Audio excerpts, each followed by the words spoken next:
E te pedimos que o Senhor esteja direcionando, Senhor, conforme aquilo que o Senhor me deu nessa tarde para compartilhar com os meus irmãos.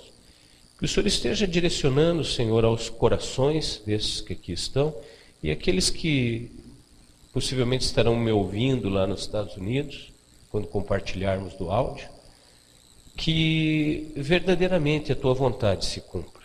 Nós somos ferramentas, simplesmente ferramentas nas Tuas mãos. Tudo o que temos e tudo o que somos vem de Ti, a Ti pertence. E nós queremos Te honrar, Pai. Nós queremos mudar em nós tudo aquilo que ainda fere a Tua santidade, que ainda se contrapõe à Tua vontade. E queremos que um novo tempo se instaure no nosso meio, para que possamos cada vez mais e mais sermos conhecidos pela nossa fidelidade a Ti. Essa é a nossa oração, no nome santo de Jesus. Amém. Amém? Então, eu quero que você abra aí a tua Bíblia no Evangelho de Lucas, no capítulo 12.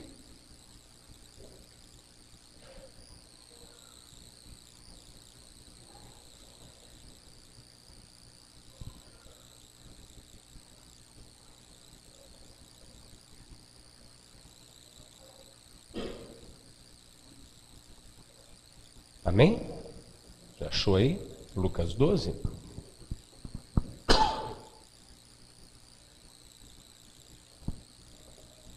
Vamos lá.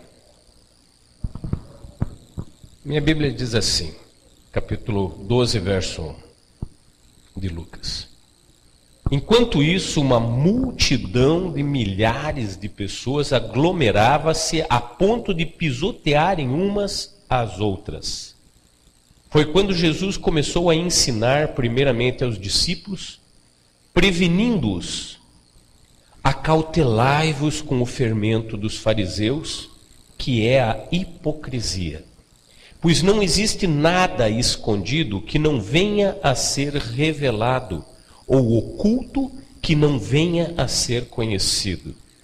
Porque tudo o que dissestes nas trevas será ouvido em plena luz, e o que sussurrastes ao pé do ouvido, no interior dos quartos fechados, será proclamado do alto das casas. Amém? Eu percebo aqui, irmãos, nessa partezinha, se quiser, você não precisa nem fechar, porque nós vamos ler outras coisas do capítulo aqui. Mas eu quero chamar a atenção nessa parte que nós lemos aqui. Primeiro, você observe que a multidão, ela está sempre desorganizada, mesmo estando ali pelos ensinamentos do mestre. Esses ensinamentos parecem não surtir muito efeito neles, né? Então, o primeiro ponto que eu quero pegar é esse. Você vê que Jesus, ele está sempre seguido por uma multidão, e que existe aproximado dele uma gama de discípulos. E mais próximos ainda, os seus apóstolos, que são os discípulos mais chegados. Então nós temos três escalas. Nós temos a multidão, nós temos os discípulos e temos os apóstolos. Existem muitas passagens que a gente vê multidão ouvindo a Jesus. Existem outras tantas que nós percebemos discípulos ouvindo a Jesus. E existem os momentos mais íntimos aos quais Jesus ensina diretamente aos 12, aos apóstolos. Então, primeira lebre que eu quero levantar aqui, em qual dessas três categorias você se inclui? Porque todas elas se reuniam para ouvir a Jesus. Todos. Só que nós percebemos que a multidão, ela se aglomerava ao ponto de pisotear uns aos outros. Então veja bem, é evidente que para isso estar registrado aqui no Evangelho, é porque aquelas pessoas, elas estavam querendo ouvir, elas eram ávidas a ouvir a Jesus, mas elas não se incomodavam uns com os outros. Pelo contrário, aquele que está do lado, que está na frente, ele é um obstáculo, então um pisava no outro. sabe, um show de rock, um show de qualquer coisa, de qualquer grupo do mundo por aí, onde as pessoas vão e elas querem os melhores lugares, e se alguém cair, for pisoteado, ninguém está nem aí. Você percebe a multidão nesse nível. A multidão, ela estava ali para ouvir Jesus, mas o ensinamento de Jesus, aquela palavra que diz assim, para você amar o teu próximo como a você mesmo, essa palavra não funcionava para eles. Porque essa multidão, embora quisesse ouvir a Jesus, era uma multidão egoísta. Então, quantas vezes nós estamos dentro da igreja, mas a nossa conduta é egoísta? Nós só conseguimos olhar e enxergar os nossos próprios interesses. E veja bem, é nesse ambiente que Jesus olha, Jesus enxerga isso acontecendo, e aí Jesus, ele não manda ninguém parar, ele não manda ninguém se organizar, ele não fala, ei pessoal, vamos se acalmando aí, vão sentando aí que eu vou começar a falar. Não. Jesus, ele olha essa cena, ele percebe esse cenário, e aí ele começa a falar com quem? Com aqueles que estão próximos. Ele começa a falar com aqueles que estão prestando atenção nele, e começa a ensiná-los, os discípulos. E aí ele fala assim, olha, vocês prestem atenção. E eu tenho para mim que Jesus começa falando sobre isso diante do quadro que ele está vendo. Pessoas religiosas, pessoas que estão ali para aprender, pessoas que estão ali para ouvir o mestre, mas em contrapartida não se importam umas com as outras. Quer dizer, a essência do evangelho não está sendo cumprida. E aí Jesus fala, olha, eu advirto vocês, para que vocês não sejam participantes, para que vocês não utilizem o fermento dos fariseus. E aí ele é mais explícito impossível, né? Porque antes que alguém fique pensando assim, mas que fermento é esse? Qual é o fermento dos fariseus? A que ele está se referindo? Jesus fala abertamente, a hipocrisia. O que é a hipocrisia? É o faço o que eu falo, mas não faço o que eu... Faça o que eu falo, mas não faço o que eu digo. O que eu faço. Faço o que eu digo, mas não faço o que eu faço. Quer dizer, não se comporte como eu me comporto, mas obedeça as minhas ordenanças. Segue o meu conselho. Essa hipocrisia, esse fermento dos fariseus, é a primeira coisa que Jesus chama a atenção. Jesus abre o discurso dele para aqueles que estão mais... E eu fico imaginando, assim, não tem nada a ver com a pregação, mas só por uma questão de curiosidade. Eu fico imaginando quanto tempo aquela multidão levou se pisoteando, se acotovelando, até que se aquietassem e começassem a entender do que é que estava sendo dito, do que é que estava se tratando. Fica essa curiosidade aí no ar. Até mesmo porque, né, a gente fica imaginando assim, aquelas pessoas que vêm cedo, que procuram se instalar e não perder nada do culto, porque querem, quando Deus começar a falar, elas querem já estar preparadas. Elas já participaram do louvor, elas já criaram o ambiente, elas já choraram, elas já se prostraram, elas já se estabeleceram na presença do Senhor. Então, quando Deus começa a falar, elas já estão conectadas. Mas tem outras tantas que pensam assim. Eu não estou... até me perdoe, de repente falo assim, o Leandro chegou atrasado ali, acha, pô, o pastor está me batendo. Cheguei aqui, o pastor está me batendo. Não é isso, a gente sabe que às vezes, né, a pessoa está trabalhando, a pessoa tem alguma atividade, a pessoa está fazendo alguma coisa, ela não consegue chegar na hora. Não é disso que eu estou falando. Eu estou falando daquelas pessoas que podem perfeitamente chegar no horário e pensam assim, eu vou para ouvir a pregação só, não vou para ouvir o louvor. Acham que o louvor é um tempo exclusivamente para ela poder chegar a tempo de ouvir a pregação. Então é desse tipo de pessoa que estou falando. Agora, o discípulo, ele quer não perder nada. Ele quer assim, ele pensa assim, se o louvor é para chamar a atenção de Deus, eu quero estar lá chamando a atenção de Deus. Se o louvor é para criar um ambiente espiritual, diante do qual Deus vai se manifestar, eu quero estar lá para ajudar esse ambiente a ser formado. Sabe? É isso que a pessoa precisa pensar. Poxa, eu tenho um culto na semana, um único culto na semana. Esse culto dura 2 horas. Eu quero usufruir de cada segundo desse culto. Quer dizer, é diferente de estar lá para cumprir um protocolo. Não, eu vou, eu dizimo, eu dou oferta, eu chamo os irmãos de irmão, dou paz ao Senhor, o pastor me vê, viu que eu estive lá. Está cumprido o papel, está cumprido o meu papel. É assim que a gente tem que ser? É assim que tem que funcionar? É evidente que não. Segundo ponto qual eu quero chamar a atenção é justamente que os discípulos eles estão sempre muito próximos. E é sempre com eles que o Senhor tem mais intimidade. O discípulo ele tem um privilégio. O Senhor fala abertamente de forma que a multidão ouça. Mas é aos discípulos que ele revela os segredos. É aos discípulos que ele trata com minúcia. É aos discípulos que ele reconhece como pessoas tão ávidas em realmente aprender, que ele gasta o tempo dele para revelar aquilo que os discípulos, porventura, tenham como dúvida. Então, olha o quanto ser discípulo, olha o quanto procurar estar mais próximo é transformado num privilégio. Outro ponto que eu quero tratar aqui na continuidade, eu quero pular com vocês para o verso 5, porque aqui esse capítulo é muito extenso e trata muitos assuntos. Mas Deus me deu uma direção nessa pregação, eu quero que você pule comigo aí no verso 5, onde Jesus diz assim: contudo, eu vos revelarei a quem deveis temer.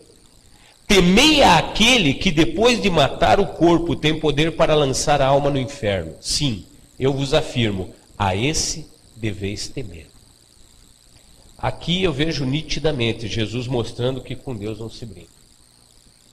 Porque Jesus começa o discurso dele, lá no verso 1, falando de hipocrisia. Então, hipocrisia é aquela prática da pessoa que faz o negócio para os outros verem. A pessoa faz para que os outros... Só que, irmãos, ninguém consegue enganar todo mundo o tempo todo. Você pode enganar muita gente por pouco tempo. Você pode enganar pouca gente por muito tempo. Mas você não consegue enganar muita gente. Ou melhor, você não consegue enganar todo mundo o tempo todo. Muito menos a Deus. Porque a Bíblia fala que os olhos do Senhor estão em todos os lugares.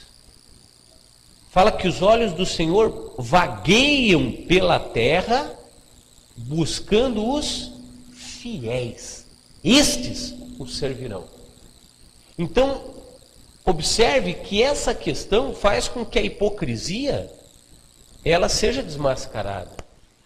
Faz com que a hipocrisia ela perca a sua função dentro daquilo que a pessoa está achando que está sendo. E nós, infelizmente, nós conhecemos muitas situações que revelam as nossas hipocrisias. Momentos em que a gente tem discursos que não correspondem com a nossa realidade.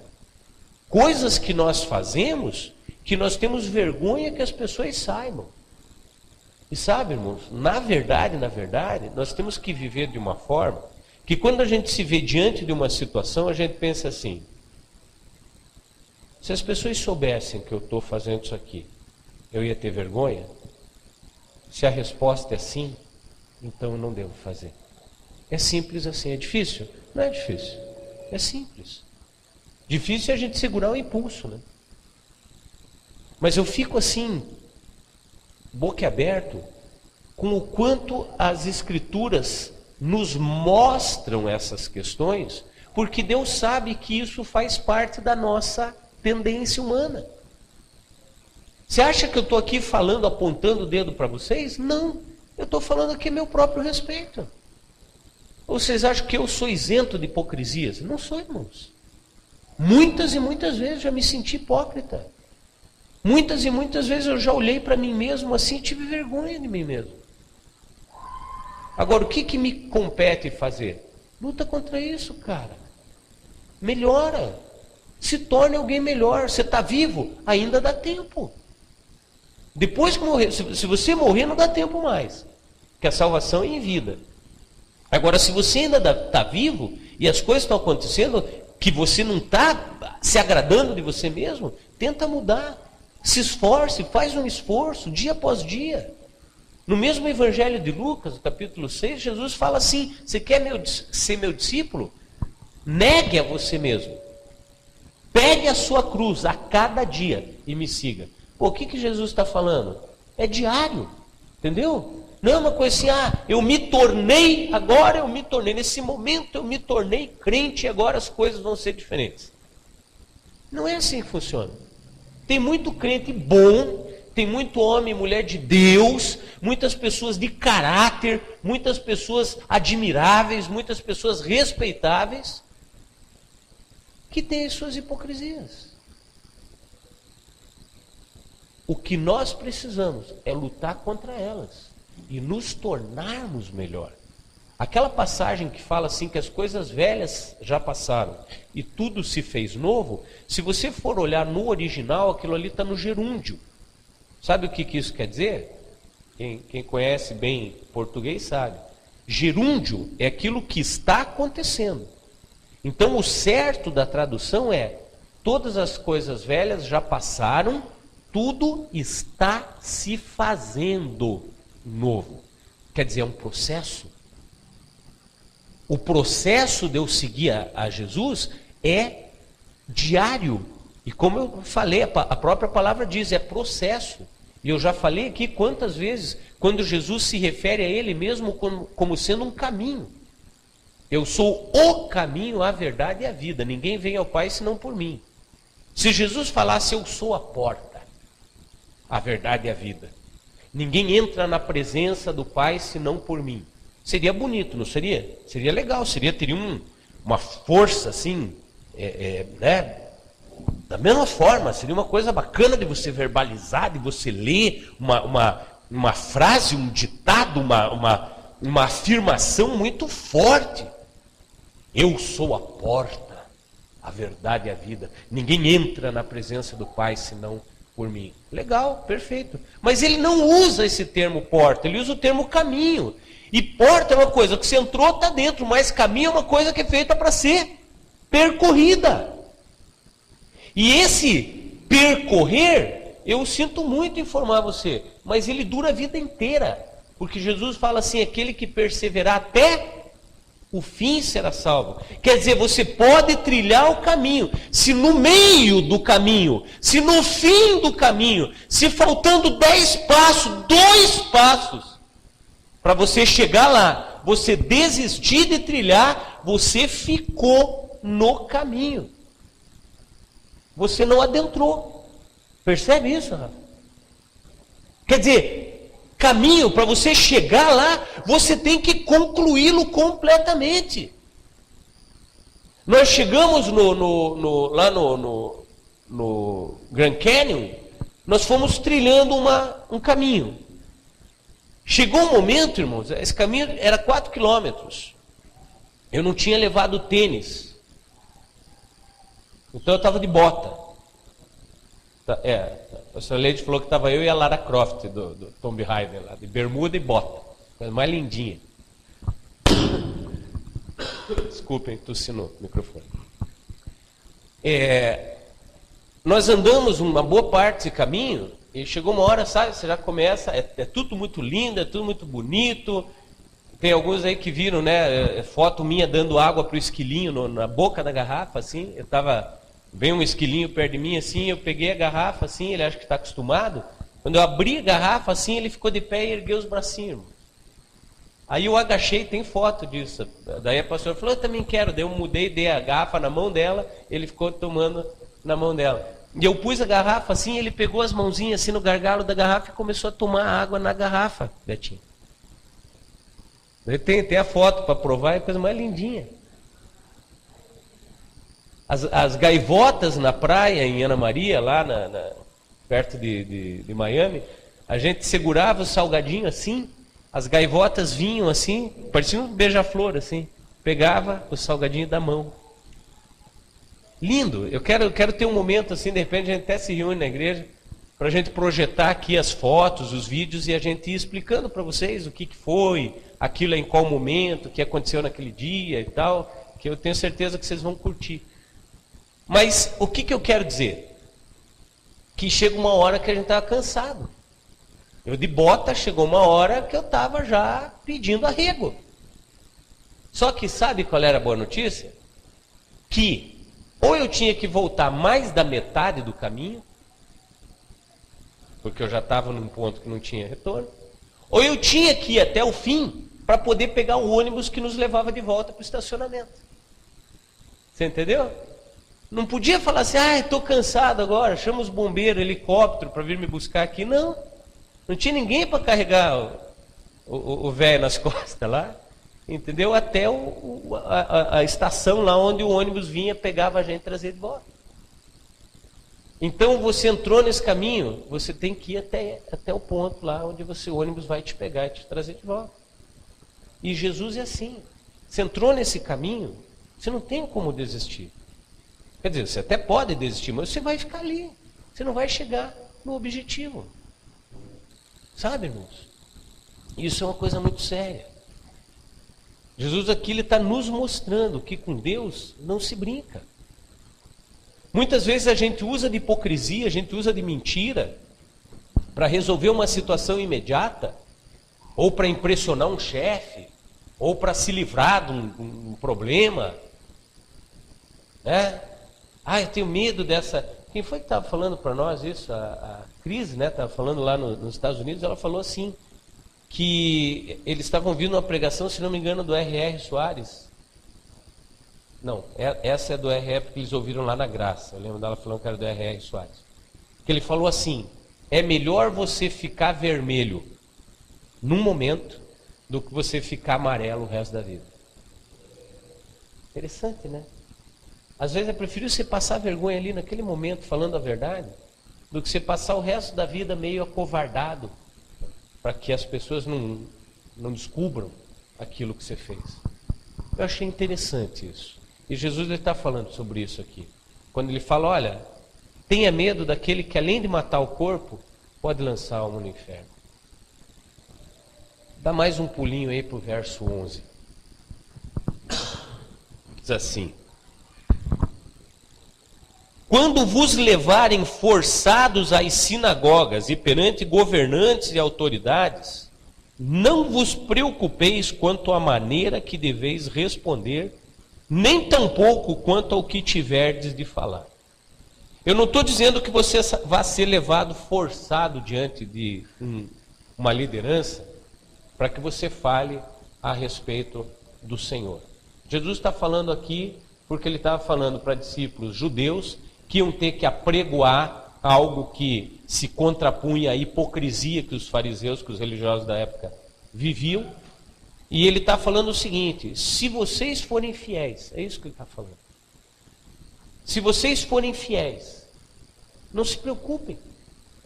Não se preocupem. Se vocês forem confrontados, se vocês se virem em situações onde a fé de vocês, onde aquilo que vocês carregam seja posto à prova, não se preocupem. Por quê? Verso 12. Portanto, naquele momento o Espírito Santo vos ministrará tudo o que for necessário dizer. Irmãos, nós devemos ter convicção de quem nós somos no Senhor. Amém? Eu tenho que ter convicção de quem eu sou no Senhor. Eu não posso ser um crente meia boca, eu não posso ser um crente meia tigela, eu não posso ser um crente morno. Porque a Bíblia fala muito claramente que é melhor que você seja frio do que ser morno. Você já ouviu isso, Rafael? Não? Você já ouviu isso? Não. A Bíblia fala lá em Apocalipse. É melhor, falando assim com a igreja, tá? O Espírito Santo falando com a igreja. É melhor você ser frio. Porque se você for morno, eu vou vomitar você da minha boca. E aí eu paro para analisar essa passagem. O certo é a gente ser quente. Quente quer dizer, você está no negócio, você está envolvido, você está comprometido, você está empenhado, você está se preparando para ser servo do Deus Altíssimo. Por isso que a pessoa entra na igreja, ela começa a se aprofundar, e alguns começam a ficar chato, porque ele entende isso, e aí aquilo vira um objetivo de vida, e aí ele quer que a família venha para a igreja, ele quer que... Eu não sei como é que foi o Rafael na casa de vocês, né? Mas deve ter sido um chato de galocha, né? Nossa, olha só a mãe falando, né? Pode falar. Pode falar.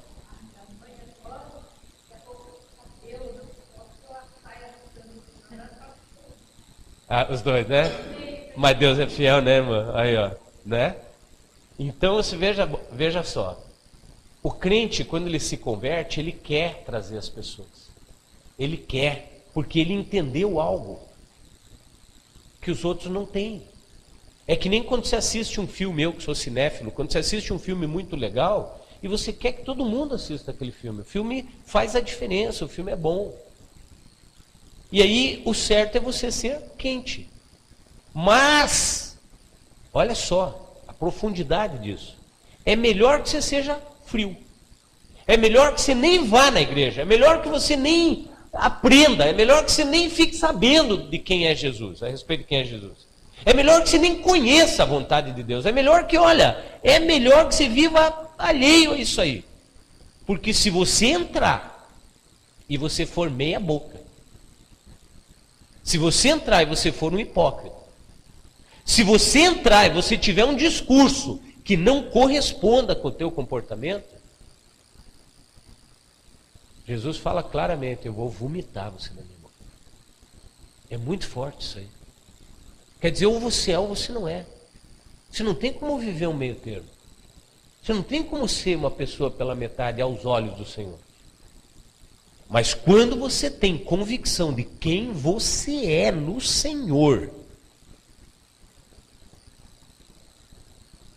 aí verdadeiramente você vai mostrar que os teus interesses estão voltados a cumprir com a vontade dele e não com a tua. Ou seja, você é muito mais preocupado com os interesses dele do que com os teus próprios. O que acontece? O Espírito Santo te subsidia a respeito das coisas. Sabe, irmãos, tem tanta coisa que é legal a gente fazer, tanta coisa. Quer um exemplo? Eu gosto muito de uísque. Eu gosto de uísque. Uísque com gelo de água de coco, então, uma delícia. Bom para dedéu. Eu gosto de fumar charuto. Gosto, tenho prazer, eu sinto, sabe? Segurar a fumaça na boca, aquele tabaco de boa qualidade, soltar. Eu gosto. Só que tem uma coisa. Eu tenho que fazer uma escolha. Faz mal para mim tomar um uísque de vez em quando? Não, não faz mal para mim. Eu não posso me embriagar. Eu não posso me embebedar. Eu não posso tornar aquilo um vício. Se eu tenho tendência à dependência química, se eu tenho tendência ao alcoolismo, e eu for enfiar o pé na jaca, eu for tomar um gole leva outro e tal, e eu viro, eu tenho que evitar. Eu tenho um primo meu que ele tem problema de dependência química, já teve internado, usa crack, usa coisa pesada. Ele tem essa tendência. Quando que começam os problemas dele? Quando ele vai tomar uma cerveja. Ele senta no bar para tomar uma cerveja, ou ele vai numa festinha, ele toma uma cerveja, aquela cerveja já altera o comportamento dele. Ele toma uma, toma duas, toma três, ele toma 10 cervejas, ele sai dali já para biqueira, para comprar umas pedras, para fumar umas pedras. Por quê? Porque alterou o pensamento dele. Então, se eu sei que eu tenho problema, eu devo o quê? Evitar. Agora vamos mais profundamente ainda. Eu sou um pastor que gosta de tomar um uísque, gosta de fumar charuto. E aí? O que as pessoas vão enxergar em mim quando chegarem perto de mim e eu tiver com cheiro de tabaco? Ou tiver com hálito de bebida alcoólica? Aquela pessoa pode se escandalizar.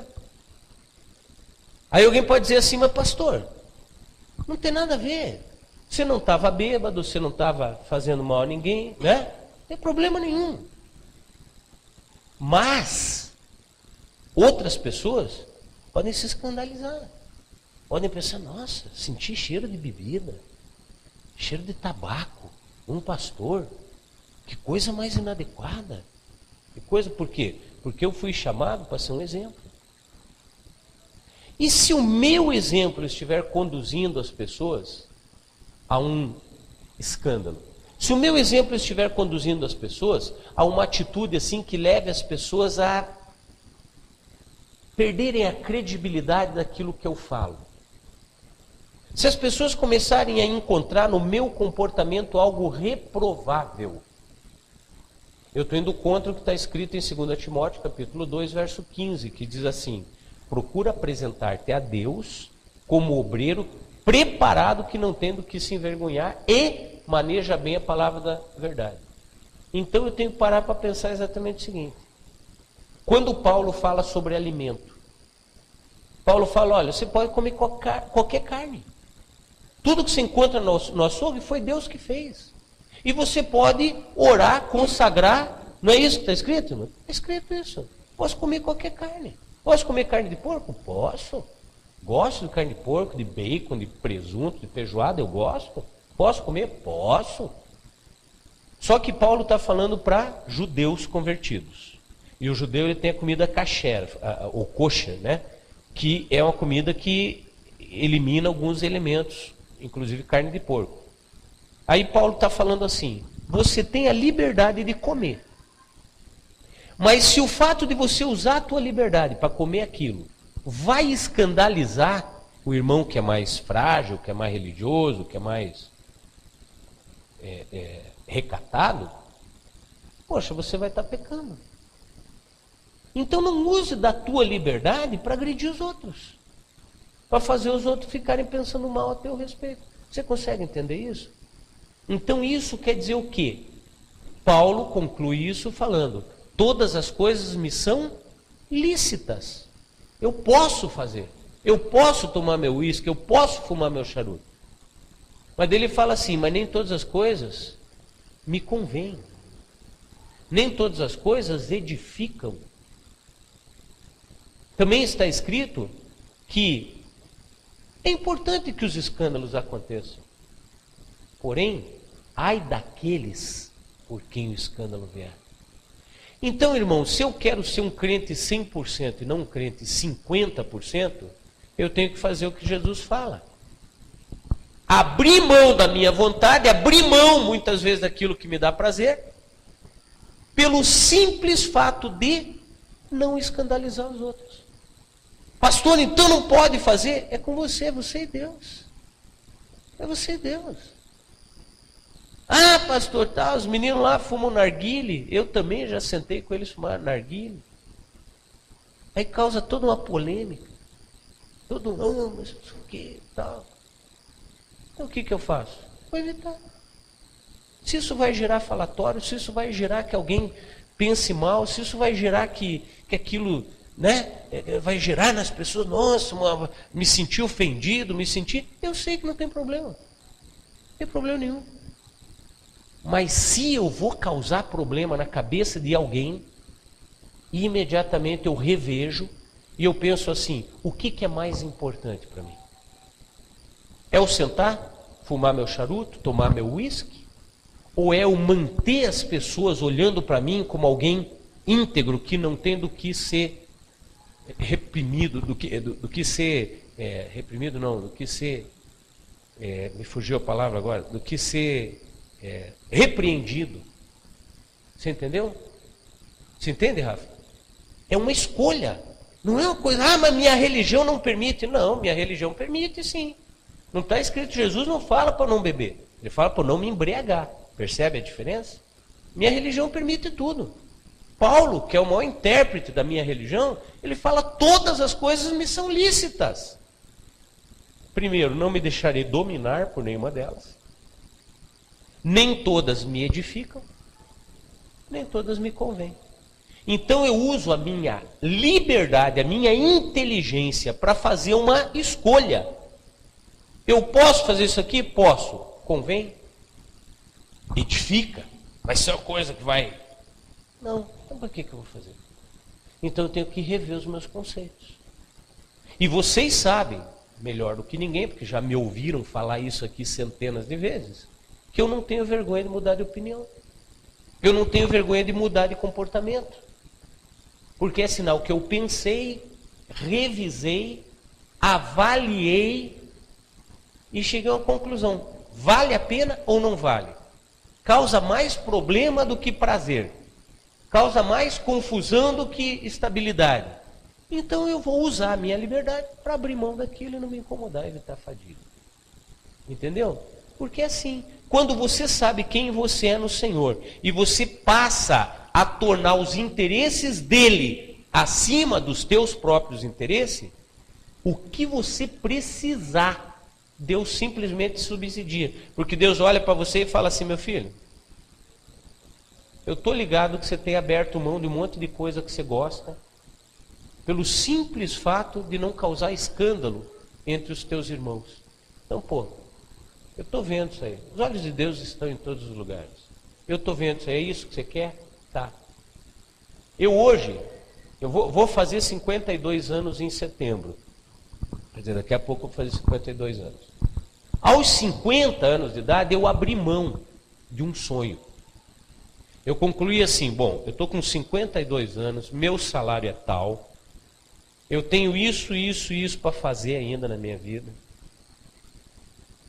Vocês sabem, eu tive uma cirurgia, tive que fazer uma cirurgia, vendi meu carro para fazer essa cirurgia já faz 1 ano e meio.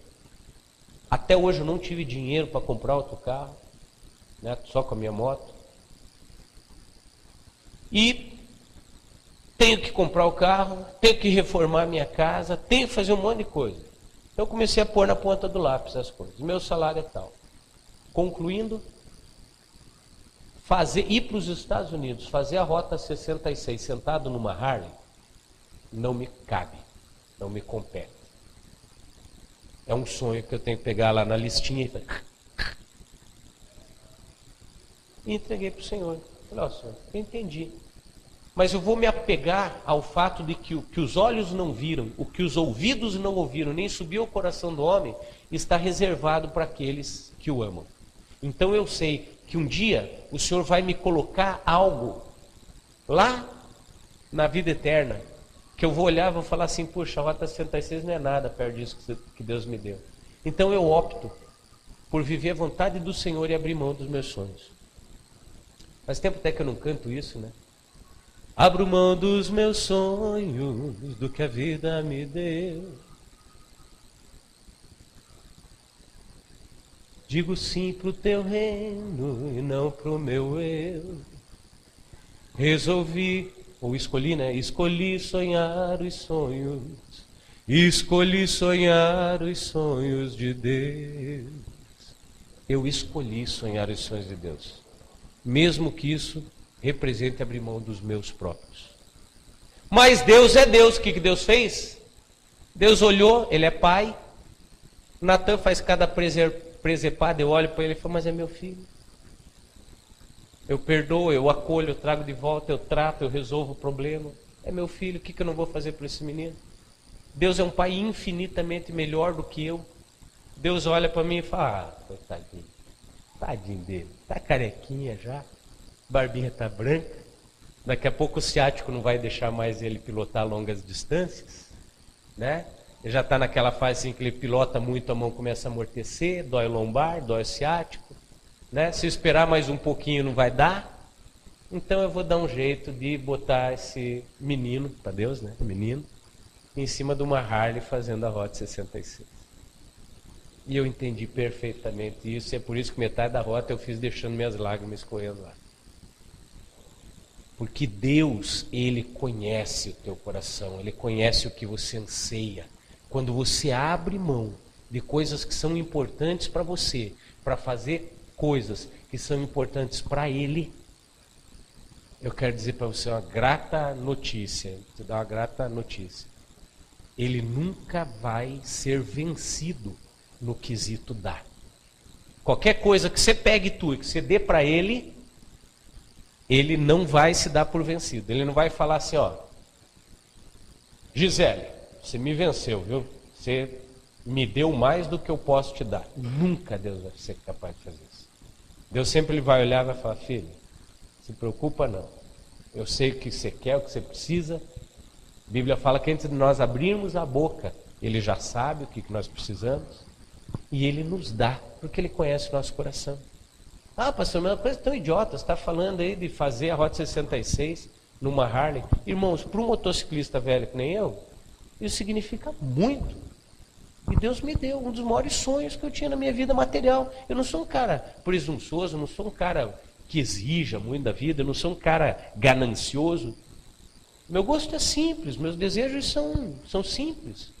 Mas Deus, aquele que era o desejo mais aparentemente impossível de eu praticar, Deus já mostrou. Olha, irmãos, se eu conseguir fazer sem dinheiro a Rota 66 montada numa Harley Davidson 2018 de 1.800 cilindrada com piloto automático, quando amortecia minha mão eu ligava o piloto automático, enfiava a mão abaixava a mão, ficava mexendo, cruzava os braços e a moto ia sozinha.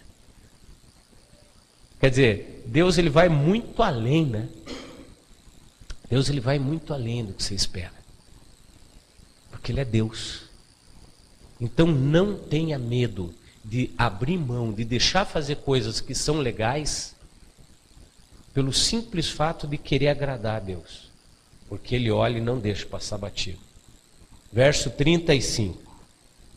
Estejais prontos para servir e conservai acesas as vossas candeias. Isso quer dizer que nós devemos estar sempre atentos e preparados.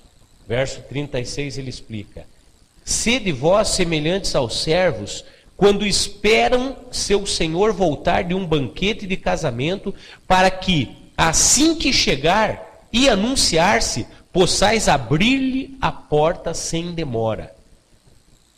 E eu vou repetir, mais preocupados em atender ao Senhor do que viver a sua própria vida. É isso que Jesus está falando.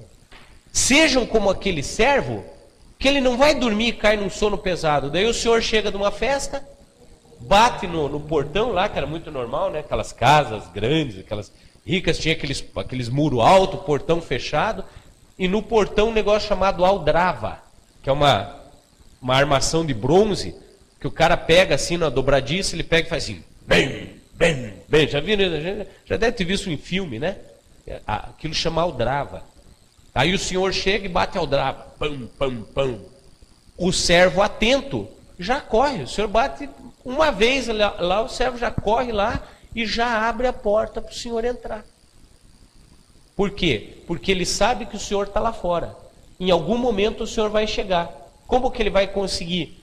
Quer saber? Meu Senhor que se lasque, eu estou morrendo de sono, estou cansado, trabalhei o dia inteiro, vou deitar, vou dormir. Quem mandou ele sair? Ele que se vire. Se ele bater forte o suficiente, eu acordo e vou lá atender. Mas não. Jesus está falando que nós temos que ser um servo atento, diligente, que a hora que o Senhor bater, atenda o Senhor sem demora. Poxa, pastor, mas isso não é muito empenho? Dá só uma olhada no resto do texto aqui. Vamos para o verso 37. Felizes aqueles servos a quem o Senhor, quando vier, os encontre vigilantes, com toda certeza. Irmãos, pensa o seguinte, Jesus está falando para você. Aqui que eu estou lendo uma passagem que Jesus está falando com você. E Jesus está te afirmando, com toda certeza. Pensa nisso. Urubatã, Jesus aparece para você e fala, com toda certeza. Você vai sair dali com dúvida? É Jesus que está falando, com toda a certeza. Jesus, se ele simplesmente falasse, é assim, você já tinha que ter certeza, porque foi ele que falou e ele não mente. Mas além dele falar, ele está afirmando, com toda a certeza. Vos asseguro. Ele ainda está assegurando. Olha quanta palavra de afirmação numa frase só. Jesus falando já é verdade. Jesus dizendo com certeza é uma verdade reforçada. Eu vos asseguro uma verdade reforçada e com seguro ainda. Que ele, com E maiúsculo, se referindo ao Senhor. Perceba, irmãos. Primeiro Jesus está falando para nós, servos, seja diligente, atento, para que quando o Senhor vier, você esteja preparado para ele. E aí ele fala sobre ele mesmo. Que eu dou certeza para vocês, eu asseguro a vocês, que quando ele vier, se vestirá para os servir, para que se reclinem ao redor da mesa, e pessoalmente irá ao encontro deles para servi-los. Irmão, aqui é muito claro que Jesus se refere a si mesmo ao encontrar com os seus servos, quando esses são diligentes. Então olha só, puxa, mas eu abri mão disso, eu abri mão daquilo, eu fiquei alerta, eu fiquei atento, eu procurei atender o Senhor em tudo que fosse necessário dele. E aí Jesus está falando assim, olha, quando eu voltar, eu asseguro a vocês com toda certeza que eu vou servir vocês. Vocês vão sentar em torno da mesa e eu vou lá e vou servir vocês. Quer dizer, ele inverte, né? Ele fala, você abre mão de você aqui agora, eu vou me doar inteiramente para você depois. Gênesis 22, ele pede para Abraão dar seu filho. Abraão vai sacrificar seu único filho para Deus. Deus fala, Abraão, não põe a mão no menino, não faça isso não. Agora eu vi que você não me nega nada. O que Deus faz? Ele dá o próprio filho dele, muitos anos depois ele dá o próprio filho dele na cruz do Calvário. Entendeu? Deus não pede de nós. Hoje ele pede para nós o quê? Seja fiel, seja obediente, seja digno, seja correto. Abra mão de você mesmo para servir ao teu irmão. Abra mão de você mesmo para fazer o que Deus quer. Abra mão daquilo que você gostaria de fazer, que te dá prazer, para você dar prazer a Deus. Hoje é isso que ele fala para nós. Mas ele já provou na história lá com Abraão, que quando ele pede algo para nós, ele dá muito mais para nós do que nós poderíamos oferecer a ele. Você entende? Então viver os conceitos de Deus e não os conceitos humanos, para as pessoas que estão fora desse contexto é loucura, é uma idiotice, é uma estupidez. Como é que a gente pode ser tão otário? Mas para quem entende e está dentro do conceito bíblico, o que a pessoa faz? A pessoa sabe que ela vai receber do próprio Jesus, do próprio Deus, o retorno do seu empenho, do seu esforço. É simples assim. Agora, quando nós optamos a seguir os nossos próprios impulsos, as nossas próprias escolhas, então ele fala, aquela passagem lá de Lucas 16, quando ele fala do rico, o que ele fala? Você teve na vida tudo o que você queria, você viveu regaladamente. Então agora você não vem se queixar, você não vem reclamar, você não vem requerir nada. Percebe? Como a Bíblia é clara, irmãos. E aí você olha para Jesus falando em Mateus 22, 29, vocês pecam por quê? Porque não conhecem as Escrituras e nem o poder de Deus. É simples assim. Agora, quando a gente estuda a Bíblia, que a gente conhece a Bíblia, que a gente entende que Ele está falando para nós abrir mão de algumas coisas, que Ele próprio vai nos recompensar, só tem um serviço, é confiar. É simples assim. Amém? Verso 38. Ainda que ele chegue durante a alta noite ou o raiar do dia, bem-aventurados os servos que o Senhor encontrar preparados. Do que Jesus está falando aqui? Irmãos, é todo o tempo. Não é só quando está na igreja, não é só quando está na frente do pastor, não é só quando está na reunião com os amigos, não é só quando os irmãos da igreja estão olhando, é todo o tempo. Verso 40. Ficai também vós alertas, pois o Filho do Homem virá no momento em que menos esperais. Ele está falando dele próprio. Fiquem alerta, porque eu vou vir no momento que vocês menos esperam. Capítulo 12 ainda, verso 47. Aquele servo que conhece a vontade do seu Senhor e não prepara o que ele deseja, nem age para agradá-lo, será castigado com extrema severidade. Puxa vida. Tem muita gente pregando por aí um evangelho de suavidade, né? Não, já ouvi gente dizer assim, não, mas Deus não castiga. Eu não sei de onde que tiram essa ideia, porque pelo que está escrito ali, Deus castiga. Quem que Deus castiga? Aquele que é servo, quer dizer, aquele que conhece, aquele que está na igreja, aquele que está ouvindo a palavra, aquele que está entendendo a palavra, aquele que está aprendendo como é que tem que ser, e ainda assim não faz. Quando o Senhor voltar, vai castigar com severidade. Então eu quero dizer, que diria o Alexandre, né? Tem uma má notícia para você. Né? Não acredito. Menção a dois amigos queridos aqui, Alexandre e seu Mário. Alexandre fala assim: tem uma má notícia para você, então tem uma boa notícia para você. Nesse caso é uma má notícia. Deus castiga. Porque com Deus não se brinca. Gálatas 6,7 fala assim: aquilo que o homem plantar, ele vai colher. Deus não se deixa escarnecer por ninguém. Então, uma pessoa que vai na igreja, uma pessoa que aprende as Escrituras, uma pessoa que aprende o que é a maneira certa de se viver. Quando eu digo maneira certa do ponto de vista de Deus. E mesmo sabendo, não pratica, a mão de Deus pesa sobre essa pessoa.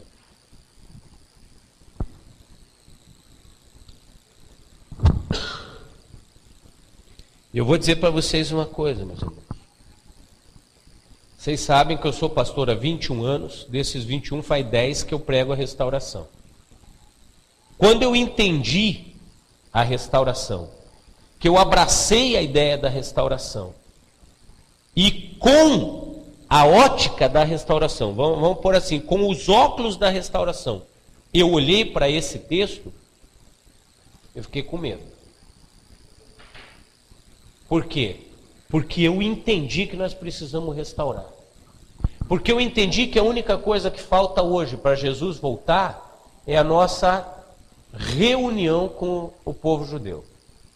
É trazer o elemento judaico para dentro do nosso convívio. Não é nós virarmos judeu, não é o judeu virar aqui da raiz Davi, não é nada disso. Eles continuam sendo judeu, eles continuam fazendo as práticas deles como judeus, continuam cuidando da alimentação kosher, continuam circuncidando, continuam fazendo o que eles quiserem fazer, dentro das leis deles.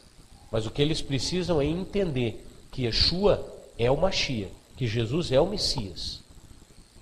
Porque Paulo fala claramente, a circuncisão ou a incircuncisão não quer dizer nada. Quer dizer, se o judeu quer circuncidar, ele circuncida.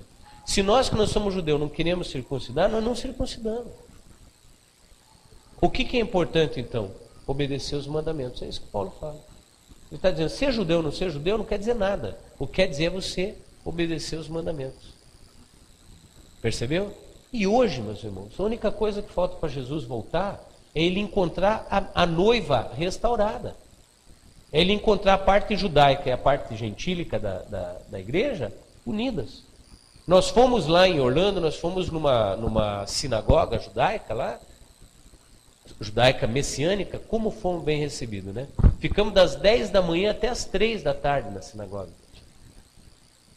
Ouvimos estudo, ouvimos a paraxá do dia, ouvimos o louvor, participamos do louvor, me jogaram um talite nas costas lá e me fizeram ir lá para frente dançar com os judeus, me deram um rolo de Torá, 2 rolos desse tamanho numa capa de veludo azul, me deram o rolo na mão e me fizeram dançar com eles lá, que os homens se reúnem ali, e daí eles fazem uma festa dançando com a Torá, sabe? O rabino assim, ele abraçava, eu fiquei, até me emocionei. Quando ele pegou a Torá assim, ele abraçou, não sei se a Lede viu isso, ele abraçou a Torá assim, ó, encostou a cabeça na Torá assim, fechou os olhos e ficou assim. dançando com a Torá. A gente em volta ele assim, ó, com a Torá. Parecia que estava dançando com uma mulher bonita. Eu olhei aquilo assim e fiquei maravilhado com aquilo ali. O amor deles com a palavra de Deus. O amor que nós não temos. O amor que a gente negligencia, que a gente chega em casa depois do culto, joga a Bíblia em qualquer lugar. Pega a Bíblia na hora de ir para a igreja, né? Porque, sabe, mas não tem aquele cuidado. A Bíblia parece que não representa para nós o que representa para eles. Mas daí, antes de fazer o estudo da Paraxá, daquela semana, eles vão pegar a Torá, tirar a Torá do altar lá, eles fazem uma festa. Os homens vão tudo lá para frente, né? E daí um irmão veio, jogou um talite em cima de mim e falou, vamos lá, vamos lá. Eu fui lá para frente, dançar. E aí eles pegam a Torá do altar e dançam e passam para um, e pega a Torá e dança com a Torá e tal, todo mundo em volta, e passa para outro, e o cara dança, e passa para outro, e o cara dança, sabe? E eu estava lá. Tem foto, eu quero mostrar para vocês também, lá eu dançando com a Torá. E aí o rabino pega e faz aquilo lá, e eu fiquei olhando para ele e falei, ai que ciúme. Que ciúme. Ele está abraçado com a Torá, que ciúme que me deu. E aí eu lembrei de Paulo falando que nós fomos eleitos para nós colocarmos ciúme neles. Entendeu? Então é isso que está faltando para nós. Fazermos com que eles olhem para nós e falem assim, mas peraí, isso aí é meu. Eles estão cumprindo uma festa que somos nós que cumprimos. Eles estão usando preces que somos nós que fazemos. Eles estão adorando num dia que é nosso, sagrado. E aí eles sentirem ciúme de nós. Ali, vendo aquele rabino dançando com a Torá que eu tinha acabado de entregar na mão dele, eu entendi que ele estava regozijando muito mais do que eu tinha aproveitado. Primeiro que para mim era uma novidade, né? A gente já tinha ido em festa de Torá, assim, mas nunca me deram a Torá na mão por eu ser gentil. Mas ali me deram a Torá na mão. E eu fui e dancei. E aí, quando eu passei a Torá, ela veio na mão do rabino, o rabino pegou e abraçou ela com aquele amor, assim. Eu entendi o que é ter ciúme. Sabe? E é isso que está faltando em nós. Quando nós conseguirmos agir, viver de forma que nós causemos ciúmes nos judeus, meu irmão, prepara porque Jesus volta. Amém? E para encerrar,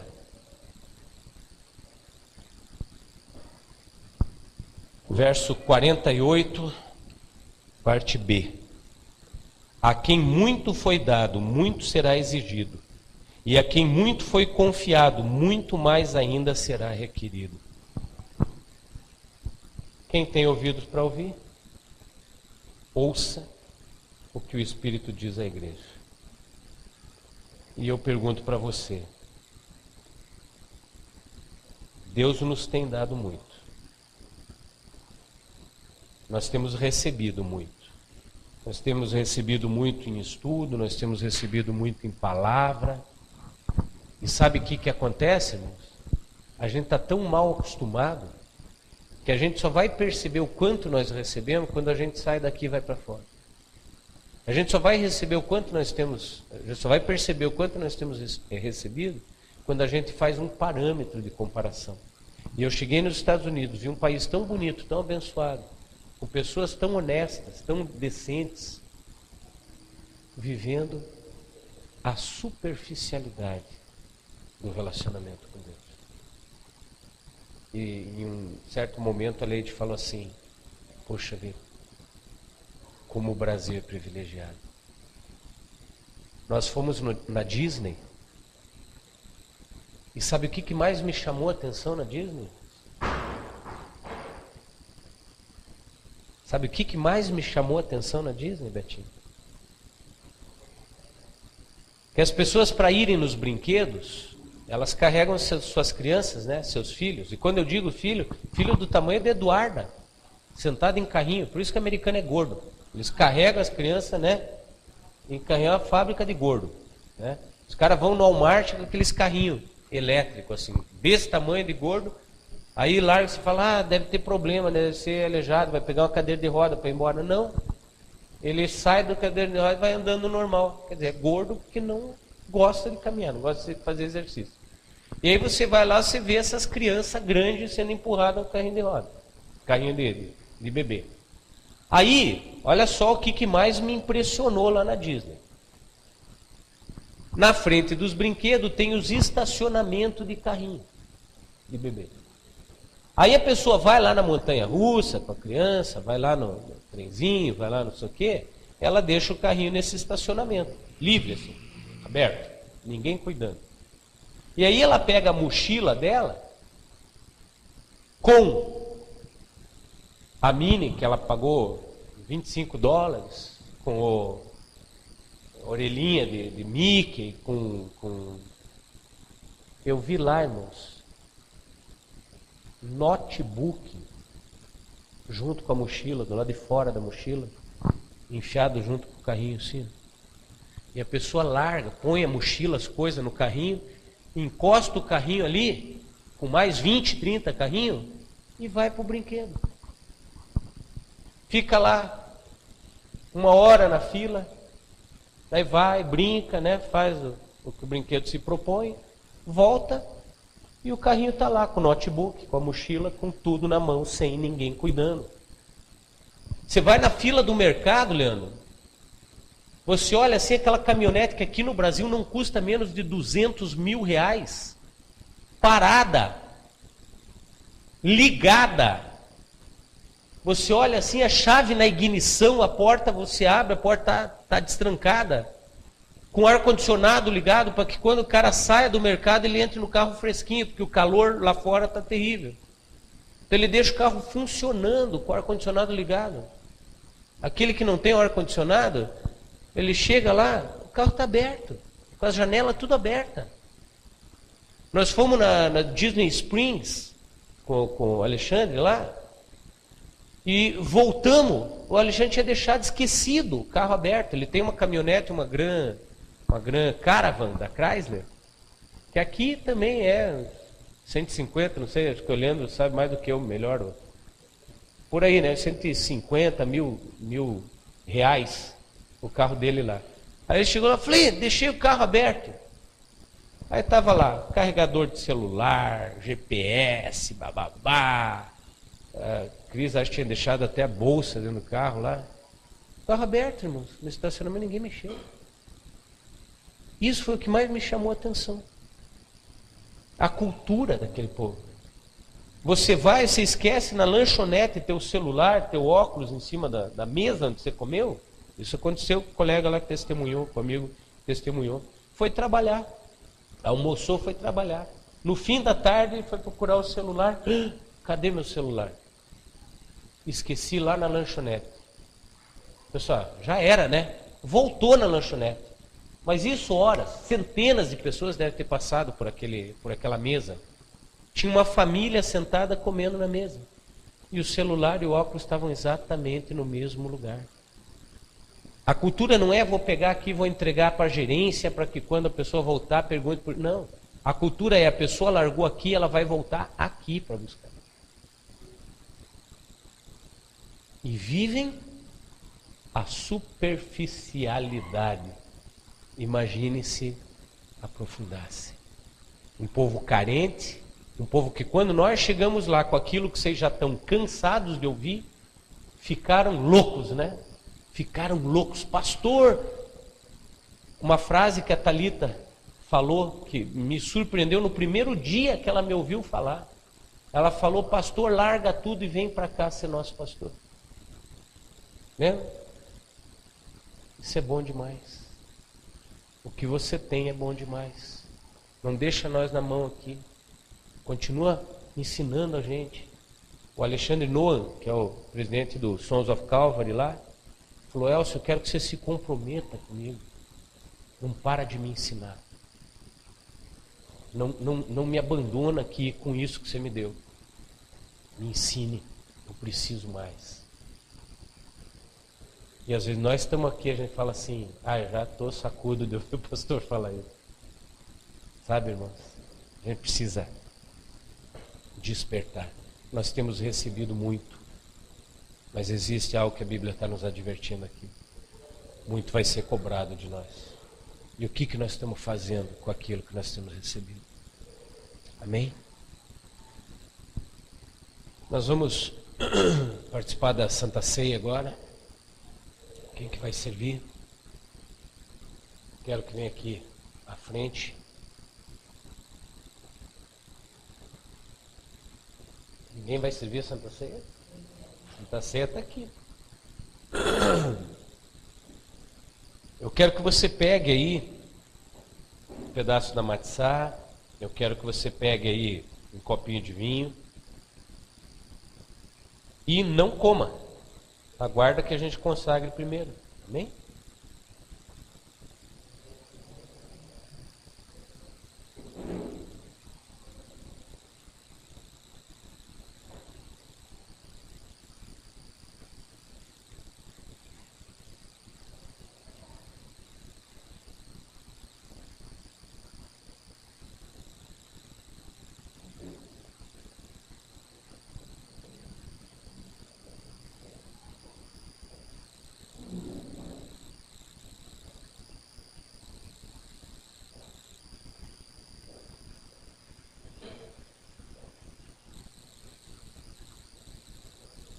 Pega, não come. Só espera a gente consagrar. É importante você entender, principalmente o Rafael lá que está na novidade, que é a primeira ceia que participa conosco, né? Não tem nada que você tenha feito, Rafa, que te impeça de participar da ceia. A ceia é do Senhor. Nada. A única coisa que eu falo para você é o seguinte, e eu acredito que você pode participar perfeitamente pelo que você falou. Você falou, eu quero vir na igreja, eu quero aprender com vocês. Amém? Não foi isso? Então, diante disso, a proposta é a seguinte. Se dentro de você pensa assim, não, eu quero continuar vivendo a minha vida do jeito que ela é. Eu não vou mudar nada. Eu te aconselho a não participar. Mas se você quer viver aquilo que você expressou para mim, você falou assim, poxa, eu quero aprender, eu quero ter isso, eu quero ouvir, gostei de ouvir você falar, quero frequentar a igreja. E mais do que isso, eu quero ser parte da igreja. Então, se esse é o sentimento, se esse é o pensamento, obrigado, você pode perfeitamente participar. Porque o participar da Santa Ceia representa ter comunhão com Deus e com os irmãos. E anunciar a morte do Senhor. Quer dizer, anunciar que Jesus morreu por mim e pelos que crerem, né? Se a ideia é essa, então é nessa comunhão, nesse partir do pão, nesse partir do sangue, né, do vinho, a gente se torna um. Amém? Essa é a proposta da Santa Ceia. Agora, a pessoa que sabe que está em pecado e não quer viver sem o pecado, aí eu aconselho que ela não participe. Bem?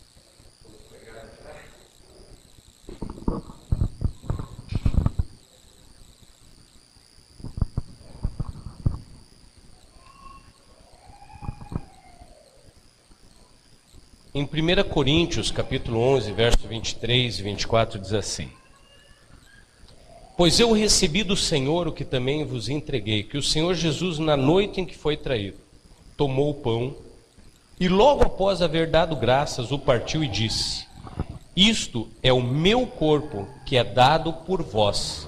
Fazei isso em memória de mim. Então eu quero que você fique de pé agora, com o elemento pão e com o elemento vinho na mão.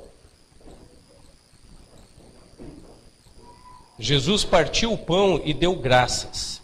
E ele usou a seguinte oração. E eu quero que você eleve o pão agora. Só o pão, nós vamos consagrar o pão.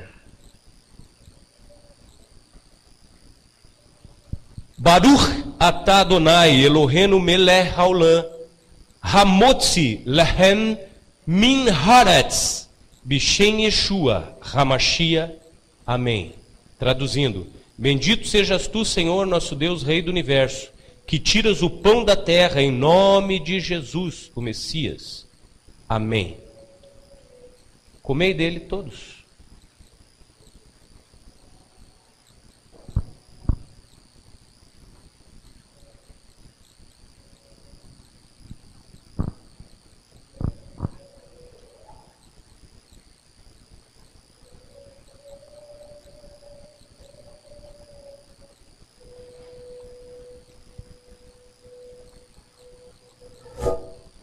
Do mesmo modo, verso 25, depois de comer, ele tomou o cálice e declarou: este cálice é a nova aliança no meu sangue.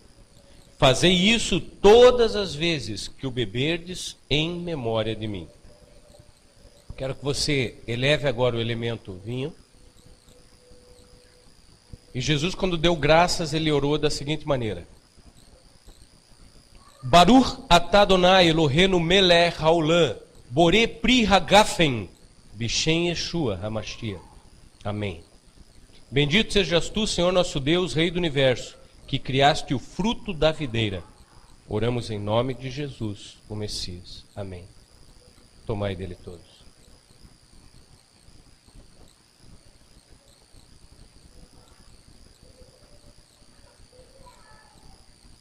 Verso 26. Portanto, todas as vezes que comerdes deste pão e beberdes deste cálice, proclamais a morte do Senhor até que ele venha. Por esse motivo, quem comer do pão ou beber do cálice do Senhor indignamente, será culpado de pecar contra o corpo e o sangue do Senhor. Examine-se, pois, cada um a si próprio, e dessa maneira coma do pão e beba do cálice. Pois quem come e bebe sem ter consciência do corpo do Senhor, come e bebe para a sua própria condenação. Por isso que eu estava aqui explicando isso para o Rafa, que é o único que entre nós aqui nunca esteve aqui, né, ceando conosco.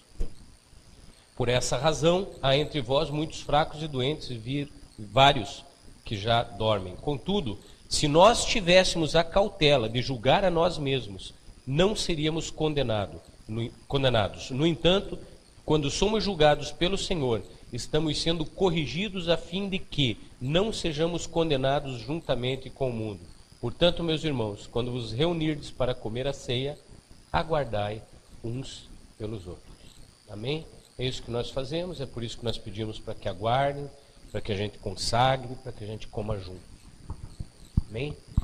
Que esse momento de Santa Ceia, após termos ouvido a palavra do Senhor, seja um momento que reforce a presença do Senhor em nós, que estabeleça novamente a nossa comunhão com o Senhor, fortalecendo os nossos vínculos, as nossas alianças com Ele e nos tornando mais fortes e mais resistentes ao pecado.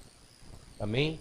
Eu quero agradecer de uma forma muito especial a cada um de vocês que esteve aqui conosco nessa noite, ao Antônio, que eu peguei ele ali na rua, ali, né, no pulo, né, e convidei para estar conosco. Não é a primeira vez, já esteve outras tantas, né, já conhece, e que o Espírito Santo do Senhor, que é a parte dele em nós, possa estar nos conduzindo, possa estar nos ensinando, possa estar nos restaurando, possa estar nos convencendo, possa estar nos fazendo lembrar no momento oportuno o que nós precisamos fazer para agradá-lo e não a nós mesmos. Amém? Pastora, faz essa oração, ora pelas famílias, pelos lares, para que nós possamos nos despedir nessa noite. Pai, obrigada pelo privilégio que temos, Senhor, de cear contigo. Obrigado, Senhor, porque podemos renovar a cada momento a aliança que temos no Senhor. Podemos diante de Ti, Senhor, nos arrependermos de tudo aquilo que a nossa carne clama, Senhor, e buscar Te conhecer e viver em Ti, Senhor. Que essa renovação de aliança de hoje, Senhor, marque as nossas vidas de uma forma especial, Pai. E dentro de nós, Senhor, nasça um novo tempo junto com a renovação desse laço, Pai. Esse laço que foi feito na cruz do Calvário, Pai. Que o Senhor nunca quebrou, Pai. Mas que nós, dentro daquilo que somos, dentro do nosso caráter, dos nossos desejos, muitas vezes, Senhor, deixamos de lado para viver o que queremos, Pai. Que nós, Senhor, a cada dia possamos entender que não há outro lugar que não seja a Tua presença que traz vida.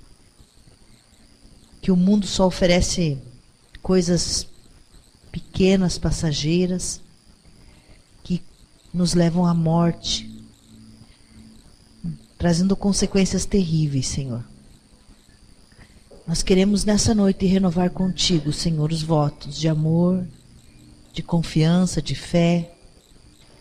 Renovar contigo, Senhor, a busca diária pela Tua presença, a leitura da palavra, a oração, o auxílio ao nosso irmão, a dedicação ao nosso cônjuge, o amor aos nossos filhos, aos nossos pais.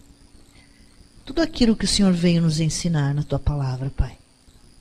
Cada um dos mandamentos que o Senhor veio trazer e mostrar para nós como nós devemos vivê-los. Nós te pedimos, Senhor, que o Senhor abençoe os nossos lares. Abençoe as nossas famílias, Pai. Aqueles que não estão aqui, mas que são sangue do nosso sangue. Aqueles, Senhor, que moram em outras cidades. Aqueles que ainda não te conhecem. Aqueles que não estão preocupados em te conhecer, Senhor. Nós te pedimos que o Senhor esteja visitando os seus corações através do Teu Espírito, que é santo e poderoso, e é quem convence do pecado, do juízo e da justiça. Esse Espírito que renova em nós a alegria de viver a cada manhã quando abrimos os olhos. Nós te pedimos, Deus, que o Senhor esteja colocando sobre eles esse Espírito, para que eles venham a querer o Senhor, assim como nós queremos. Livra-nos, Senhor, de todo acidente, de todo incidente, de todo laço armado no inferno para destruir as nossas vidas, as nossas famílias, os nossos filhos. Todo laço que Satanás tenta para mostrar que nós amamos mais o pecado do que a Ti. Livra-nos, Senhor, desses laços e nos mantém firme em Ti, Senhor, a cada dia. Que essa semana seja uma semana onde cada um de nós tenha como meta Te agradar, Pai. Falar de Ti, pregar o Teu Evangelho, pregar as boas novas, falar da restauração, porque nós temos que começar a lançar essa ideia por onde passarmos, Pai. Quando nos perguntarem qual a visão da nossa igreja, nós teremos que responder: nós temos uma visão de restauração. O que é essa visão? E eu tenho certeza, Pai, que esse povo já está preparado para responder o que é a visão da restauração. Coloca em nós, Senhor, um fogo que arde por essa visão. Coloca em nós, Senhor, a pressa. Porque essa pressa vai trazer o noivo mais rápido, Pai. Muito obrigado porque o Senhor é conosco. Muito obrigado por tudo que o Senhor tem nos dado. Muito obrigado por esse país lindo que nós vivemos, Senhor. Muito obrigado, Senhor, porque o Senhor tem um cuidado especial com a Tua noiva.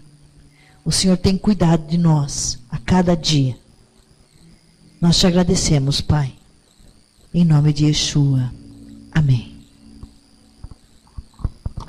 Coloca assim a mãozinha em posição de receber. Yevareha Adonai veishmereha Yair Adonai panaveleha Vihuneha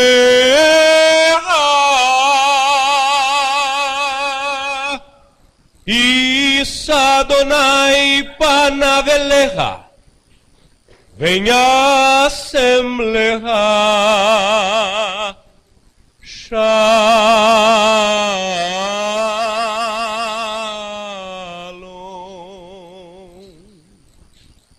Bishem Yeshua HaMashiach.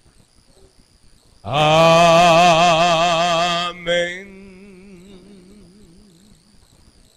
Que o Eterno te abençoe e te guarde. Que o Eterno faça resplandecer o seu rosto sobre ti e tenha misericórdia de ti. Que o Eterno sobre ti levante o seu rosto e te dê a paz. Nós oramos em nome de Jesus o Cristo. Amém.